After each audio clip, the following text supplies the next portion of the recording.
ఒక్క సీటు కోసం ఒకే ఒక్క సీటు కోసం వందలాది తలలు పగలాలా? ఒక్క పదవి కోసం ప్రాణాలైనా తీసేయాలా అంటే అవును, ఇదే లక్ష్యంతో పనిచేస్తున్నామని పచ్చమూక ఓపెన్గా చెప్పేస్తోంది. ఒక్క జెడ్పీటీసీ స్థానం కోసం దాడులు, దౌర్జన్యాలు, హత్యాయత్నాలు, అక్రమ కేసులు, బైండ్ ఓవర్లు, పోలీసు బాసులతో వార్నింగులు, ఇలా ఎల్లో సైకోలు చేయని అరాచకం లేదు. ప్రశాంతంగా ఉండే పులివెందులను తండ్రి కొడుకులు రాజకీయ రణక్షేత్రం చేసేశారు. బీటెక్ రవి అండ్ టీం ఒక డేంజర్ గేమ్ మొదలుపెట్టింది. ఎన్ని అరాచకాలు చేసైనా, ఎన్ని దాడులు చేసైనా పులివెందుల జెడ్పీటీసీని గెలిచి లోకేష్కు కానుకగా ఇవ్వాలని డిసైడ్ అయినట్టున్నారు. అందుకే ఈ అరాచకాలు, ఈ హత్యాయత్నాలు. ఇంతకాలం ప్రశాంతంగా ఉన్న పులివెందులలో వీళ్లు మొదలుపెట్టిన ఈ డేంజర్ గేమ్ ఎక్కడి వరకు వెళుతుందా అని సామాన్యుల నుంచి అన్ని పార్టీల కార్యకర్తల వరకు భయపడుతున్నారు. మొన్న ఇండిపెండెంట్ అభ్యర్థి సురేష్ రెడ్డి, అమరేశ్వర్ రెడ్డిపై పచ్చ సైకోలు దాడి చేసి హత్యాయత్నానికి తెగబడ్డారు. అదృష్టవశాత్తు ఆ ఇద్దరు ప్రాణాలతో బయటపడ్డారు. పోలీసులు అప్పుడే చర్యలు తీసుకుని ఉంటే, వాళ్లను అరెస్టు చేసి ఉంటే మరుసటి రోజు అంటే నిన్న వైఎస్ఆర్సీపీ ఎమ్మెల్సీ రమేష్ యాదవ్, వేల్పుల రాముపై హత్యాయత్నం జరిగేది కాదు. ప్రాణాలు తీసేందుకు దాడి చేస్తున్న వారిని వేలెత్తి చూపాలా? కళ్ళెదుటే దాడులు జరుగుతున్నా కళ్ళప్పగించి చూస్తున్న పోలీసులను ప్రశ్నించాలా? ఆ దాడులు ఎంత భయంకరంగా ఉన్నాయో పోలీసుల వ్యవహార శైలి అంతకన్నా భయంకరంగా ఉంది. బాధితులను ఉద్దేశించి వారు మాట్లాడుతున్న మాటలు పోలీసు వ్యవస్థపై నమ్మకం పోయేలా చేస్తోంది.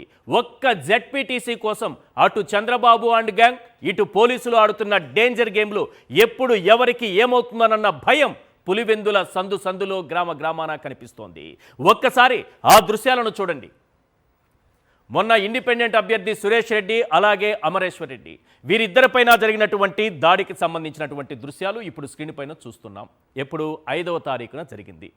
మొత్తం టీడీపీకి సంబంధించినటువంటి ఒక మోక గూండాల దాడి చేసి అక్కడ వాళ్ళు ఒక వివాహానికి హాజరై ఉంటే వారిపైన దాడి చేసి ఏ రకంగా వాళ్ళని కొట్టారో, ఏ రకంగా వాళ్ళ తలలు పగలగొట్టారో హాస్పిటల్లో అడ్మిట్ అయినటువంటి దృశ్యాలను మనం చూస్తున్నాం. అప్పుడే 307 కింద సెక్షన్ కింద కేసు పెట్టి వాళ్లను అరెస్ట్ చేసి ఉంటే మరుసటి రోజు అదే గ్యాంగ్, మళ్ళీ అదే గ్యాంగ్ మరుసటి రోజు 6వ తారీఖున వేల్పుల రామలింగారెడ్డి, వైఎస్ఆర్సీపీ నేత, అలాగే ఎమ్మెల్సీ రమేష్ యాదవ్, ఒక బీసీ నాయకుడు, ఒక ఎమ్మెల్సీకే ఇక్కడ భద్రత లేకపోతే ఒక్క జెడ్పీటీసీ కోసం ఆయన ప్రాణాలు తీయడానికి కూడా వెనుకాడలేదంటే ఏది ఒక ఎమ్మెల్సీ ప్రాణాలు తీసి జెడ్పీటీసీ స్థానం ఒకటి గెలవాలి. మనం ఇప్పుడు 100 మందికి పైగా పచ్చగూండాలు, పచ్చ సైకోలు దాడి చేసినటువంటి సందర్భం.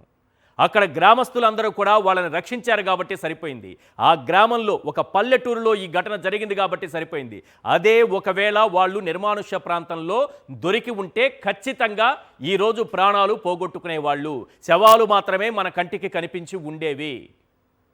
ఇంత దాడులు జరుగుతుంటే, ఇంత భయంకరంగా తలలు పగలగొట్టి రక్తపాతం జరిగేలా హత్యాయత్నాలు కూడా చేస్తుంటే పోలీసులు ఏం చేస్తున్నారయ్యా అని మీరు క్వశ్చన్ చేయొచ్చు. సింపుల్, పోలీసులు ఏం చేస్తున్నారో తెలుసా? రివర్స్ కేసులు పెడుతున్నారు. వైఎస్ఆర్సీపీ నాయకులపైన రివర్స్ కేసులు పెడుతున్నారు, బైండ్ ఓవర్లు చేస్తున్నారు. అసలు మేము లేకపోతే మీరేమైపోతారో చూద్దాం అన్నట్టుగా మాట్లాడుతున్నారు. ఈ దృశ్యాలు చూస్తుంటే మీకేమనిపిస్తోంది? చంద్రబాబు నాయుడు గారు, అలాగే పవన్ కళ్యాణ్ గారు అప్పుడప్పుడు ఉపదేశాలు ఇస్తూ ఉంటారు. మేము ఎక్కడ ఇలాంటి అరాచకాల్ని ప్రోత్సహించను. మరి చంద్రబాబు నాయుడు గారు చెప్పేది, ఇక రాయలసీమలో రౌడీయిజం లేకుండా చేస్తాను, ప్రగల్భాలు పలికినటువంటి పవన్ కళ్యాణ్ గారు. మనం ఇంకా మర్చిపోలేదు కదా. మన కంటికి ఇంకా ఆ దృశ్యాలు, వాళ్ళ మాటలు మన చెవులకు ఇంకా వినిపిస్తూనే ఉంది కదా. కానీ దీనికి ఎవరు సమాధానం చెప్పాలి? ఎవరు చెప్పాలి? పోలీసులను అడిగితే ఏమంటున్నారో తెలుసా? పోలీసుల్ని అడిగితే ఏమంటున్నారో తెలుసా? ఒళ్ళు గగురు పొడిచేటటువంటి మాటలు. ఇక్కడ దాడులు చేసినటువంటి పచ్చమూకలను మనం క్వశ్చన్ చేయాలా? లేక ఈ విధంగా దాడులు చేస్తూ, హత్యాయత్నాలు చేస్తూ, ప్రాణాలు తోడేసేందుకు పచ్చమూకలు ఎగబడుతుంటే కళ్ళప్పగించి చూస్తున్నటువంటి కాకిలను క్వశ్చన్ చేయాలా? ఏం చేయాలి ఇప్పుడు? అసలు ప్రజాస్వామ్యం బతికే ఉందా, చచ్చిందా? ఒక్క జెడ్పీటీసీ స్థానం కోసం ఈ రాష్ట్రంలో ఎన్నిక నిర్వహించలేక, శాంతి భద్రతల్ని పరిరక్షించలేక, ఒక శాంతియుత వాతావరణంలో ఎన్నికలు నిర్వహించలేకపోతే 2 జెడ్పీటీసీలు సార్ అక్కడ. ఒకటి పులివెందుల, 2 ఒంటిమిట్ట. మన ఎలక్షన్ కమిషన్ ఎన్నికల అధికారులు 2 నిర్వహించలేకపోతే పోలీసులు 2 స్థానాలకి జడ్పీటీసీ స్థానాలకి పులివెందుల జడ్పీటీ స్థానంలో ఉన్నది 10,600 మంది ఓటర్లు. ఈ ఎన్నికలను కూడా సక్రమంగా నిర్వహించలేకపోతే 175 స్థానాల్లో అసెంబ్లీ స్థానాల్లో ఇంకా ఎన్నికలు ఎలా జరుగుతాయి? శాంతి భద్రతల్ని మనం ఆ పేరు కూడా ఉచ్చరించే అవకాశం ఉంటుందా?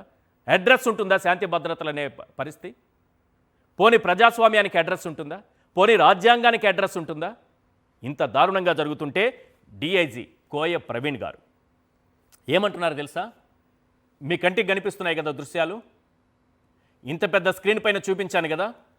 వేల్పుల రామలింగారెడ్డి తల పగిలిపోయింది, తలకు కుట్లు, గాయాలు, శరీరమంతా రక్తమోడుతున్నటువంటి దృశ్యాలు చూస్తున్నారు కదా. దయచేసి ఒక్కసారి అందరూ చూడండి. కానీ మన డిఐజీ గారు ఏమంటున్నారంటే తలలు పగిలినట్టు కానీ గాయాలు అయినట్టు కానీ ఏమీ అనిపించట్లేదు, ప్రైవేట్ హాస్పిటల్కి వెళ్ళారు, వాళ్ళు ఇంకా మాకు రిపోర్ట్స్ ఇవ్వలేదు అని అంటున్నారు. వినాలి కదా మన పోలీస్ అధికారులు చెప్తున్నటువంటి మాటలు వినాలి కదా. చెవులు రెక్కరించి మరీ వినండి, చెవులు రెక్కరించి మరి 2 చెవులు రెక్కరించి మరీ వినండి. పోలీస్ అధికారులు మాట్లాడేటటువంటి మాటలేనా, వారు ఉపయోగించాల్సిన భాషేనా ఇది? వాళ్లేనా శాంతి భద్రతల్ని పరిరక్షించేది?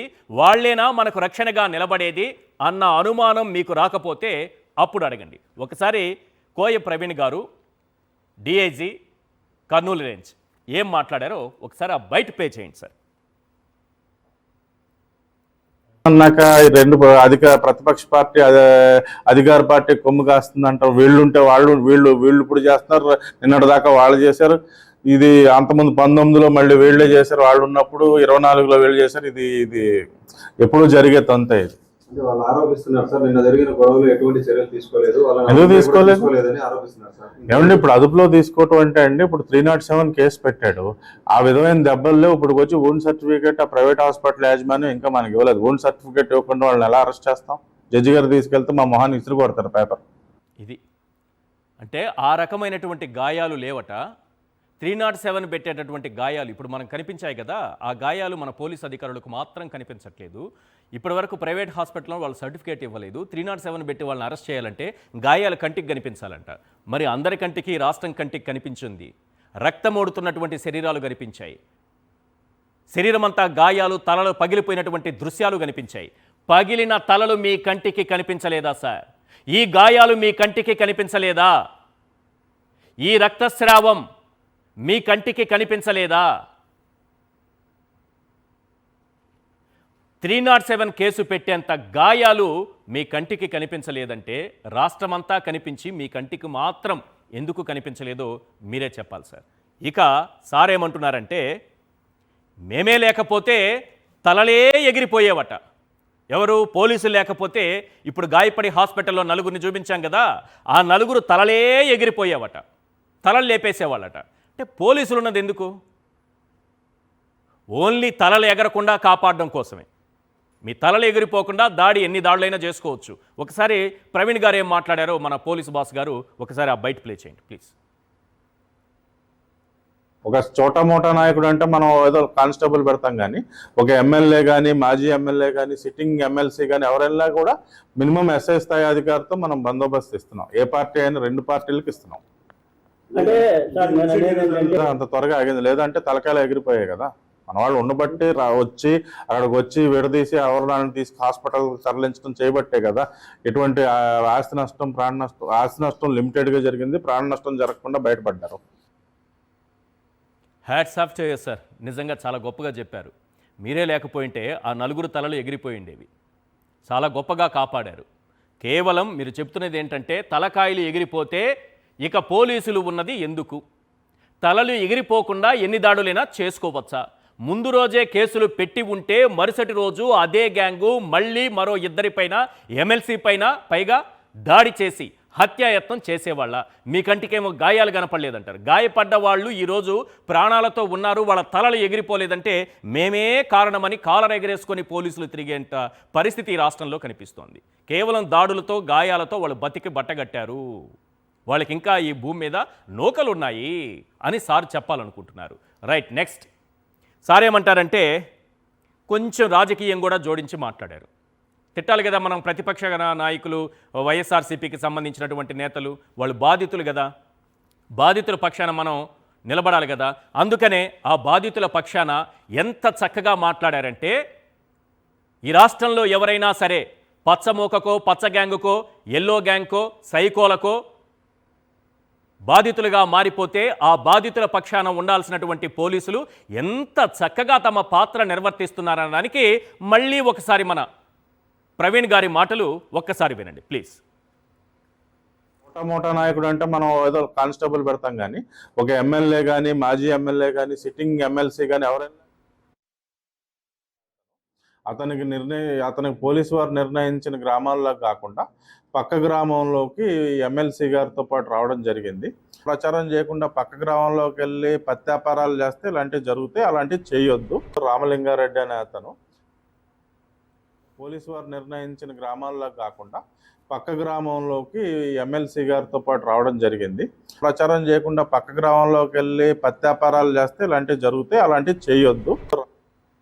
పత్యాపారం అంటే ఏంటో సరైన మీనింగ్ ఒక్కొక్కరు ఒక్కొక్క రకంగా చెబుతుంటారు. నేను ఆ లోతుల్లోకి వెళ్ళాలి, దాన్ని విశ్లేషించి చెప్పాలి. పత్యాపారానికి ఉన్నటువంటి నిర్వచనం ఏంటి, పత్యాపారానికి ఉన్నటువంటి అబ్రివేషన్ ఏంటి అనేది చెప్పాలని నేను అనుకోవట్లేదు సార్, ప్రజలకు వదిలేస్తున్నా. కానీ మీరు బాధితుల పక్షాన నిలబడి వాళ్ళు చేస్తున్నటువంటి పత్యాపారాన్ని ఏ రకంగా ఖండించారో చాలా అద్భుతంగా ఖండించారు. పత్తి వ్యాపారం అంటూ మాట్లాడడమే ఫ్రెండ్లీ పోలీసింగ్. కరెక్ట్గా చెప్పారు సార్. ఫ్రెండ్లీ పోలీసింగ్ అంటే ఎలా ఉండాలంటే బాధితులు చేస్తున్నది పత్యాపారం అని మనం చెప్పగలగాలి. రెండో పాయింట్ ఏంటంటే బాధితులను చులకనగా మాట్లాడటం పోలీసులకు తగునా? ఇది నేను అడుగుతున్న ప్రశ్న కాదు సార్, ప్రజలు అడుగుతున్నారు. మూడో ప్రశ్న, పోలీసు భరోసా అంటే బాధితులపైనే రివర్స్ కేసులు పెట్టడమా? నాలుగో ప్రశ్న అడుగుతున్నారు సార్, కనిపించని నాలుగో సింహానికి ఎల్లో సైకోల అరాచకం కనబడలేదా? ప్రజలు అడుగుతున్నారు ఈ ప్రశ్నలన్నీ ప్రజలు అడుగుతున్న ప్రశ్నలు. అందుకే ఓ సినిమా టైటిల్ కూడా వాళ్లే పెట్టారు, చట్టానికి కళ్ళు లేవు అని.